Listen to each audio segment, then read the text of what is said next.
Hello and welcome to Old School Gaming. There has been a trend for a while to remake everything that was cool in the 90s. Why is that? Well, if you were a kid back then, you're now in your mid-30s with significant disposable income, and they try to cash in on people's childhood memories. The movie industry does it with movies like Tron Legacy. The music industry does it with reunion tours like The New Kids on the Block or Take That. There have been plenty of remakes of old video games, but recently we got two high-profile ones. DuckTales Remastered and now Castle of Illusion. Castle of Illusion was my first video game ever on Sega Game Gear. Naturally, there is a lot of nostalgia involved. I like Mickey's animation, the variety of stages, the music. It was a great 8-bit platformer. On the Sega Genesis/Mega Drive, Castle of Illusion was one of the early games in the 16-bit console's library and therefore especially remarkable. The graphical fidelity, the music, the animation set the bar for future platformers very high. Its sequel, World of Illusion, actually managed to surpass Castle of Illusion by a mile. It is a great platformer with so much attention to detail. When I heard about a Castle of Illusion remake, I thought, it's probably gonna be a rip-off. Maybe the exact same game in a 2.5D engine where everything looks like made of plastic that gets butchered just to make money. Then I saw dev interviews and trailers. They got me hooked and I was very excited to the release of the Castle of Illusion remake. The game retains a few elements of the original, but takes many liberties in reinterpreting level design or game mechanics. You still get the 5 stages of the original, but they are divided into 3 acts. The last being the boss encounter. The stages add a bit of complexity compared to the original. There are more hidden areas to find and the difficulty was increased a bit. That's good because the original was way too easy. The controls work great, jumping through a level feels precise and fluid. I play on PC with an Xbox 360 controller and had no issues with it. The artwork is just phenomenal. They took the theme and reinterpreted it in a way that makes the scale impressive in stages like the Toyland. There is so much to see in each stage, and everything is so cute I can hardly see how anyone can dislike it. They took ideas from the original and enhanced them with current technology in a way that you think, man, I wish it had been like that 20 years ago. Take this apple chase sequence as an example.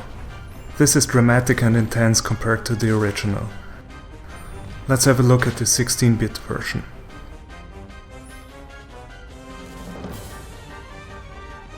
Or let's have a look at the teacup sequence.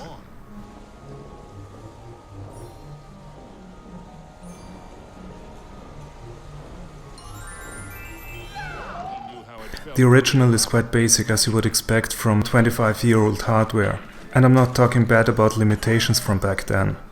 What I would like to emphasize is creativity that went into bringing this to life again, with the technical capabilities we now have in 2013.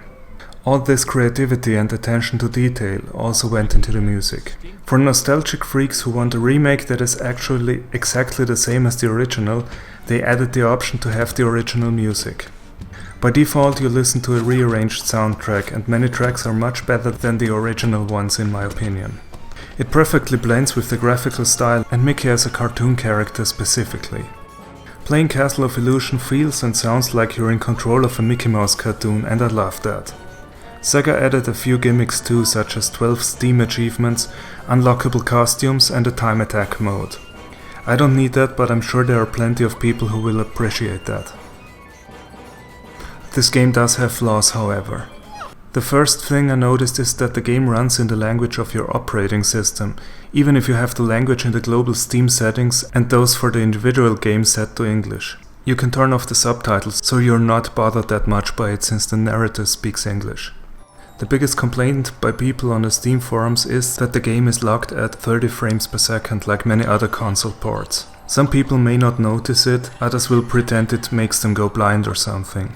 I agree, there's no reason to lock the frame rate, and it just shows that little thought went into the release on the PC platform. It is visible and annoying and I hope Sega will patch it soon, but the forum nerd rage is just ridiculous. Apparently someone already patched the executable to remove the 30 FPS limit, so if you trust some random person distributing patched files, you can find them on the Steam forums. Some people reported significant input lag with the 360 controller. Apparently running the game in windowed mode fixes this issue, but I wasn't affected, so I can't comment on that. The game also has trouble running certain screen resolutions. For example, my screen runs 1200p, but even though the game shows the correct screen resolution, it actually renders at 720p. Those issues are not game breaking for me. What I really hate though is the lack of save games. What if I want someone else to play for a while? What if I want to start a game, but only for the narrator and the feel of progression, but I don't want to find every hidden item again? You can make a copy of the save game file and restore it later, but that's not how it should work. There are two questions I'd like to answer in my summary. Firstly, is it a good game? And secondly, how good is it compared to the original? Luckily I can answer them both at once. It is a very good game and I think it's much better than the original Castle of Illusion. Let's look at it without the nostalgia goggles. The 16-bit version was a solid platformer, but that's about it. There's so much more that could have been done, but had to be left out for limitations of storage of the cartridge or technological capabilities of the console itself, and this remake makes good on it. This is how it should be done. They reimagined the game and brought it to the next level. Compared to Rayman Origins, it's nowhere near as good, but it is a lot of fun for a couple hours and has a higher replay value than the old Castle of Illusion, mainly because it isn't as short. I never would have thought I'd like a remake so much more than the original game. If you like platformers or would like to relive a classic game, don't hesitate to grab this game on PC via Steam or PSN. I really hope they use this engine to remake World of Illusion next. That would be my game of the year 2014.